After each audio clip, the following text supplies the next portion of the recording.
அப்படிங்கறத முதல்ல பாத்துருவோமா. 22/10/2025 நமக்கு துவங்குகிறது மகா கந்த சஷ்டி.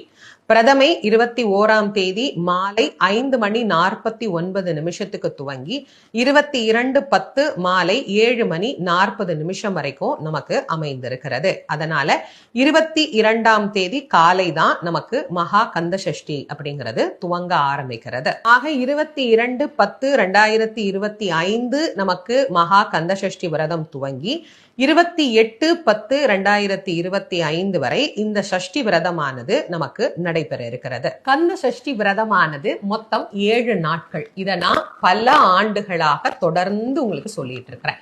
என்னுடைய குருநாதர் வள்ளல் வாரியார் சுவாமி அவர்கள் இதை மிக அழகாக உலக மக்களுக்கு தெரிவித்தார். அவருடைய அடியொற்றி அடியேனும் இதை உங்களுக்கு பல ஆண்டுகளாக சொல்லி இப்ப எல்லாருடைய மனதிலேயும் அது நல்லாவே பதிஞ்சு போச்சு. கந்த சஷ்டி விரதம்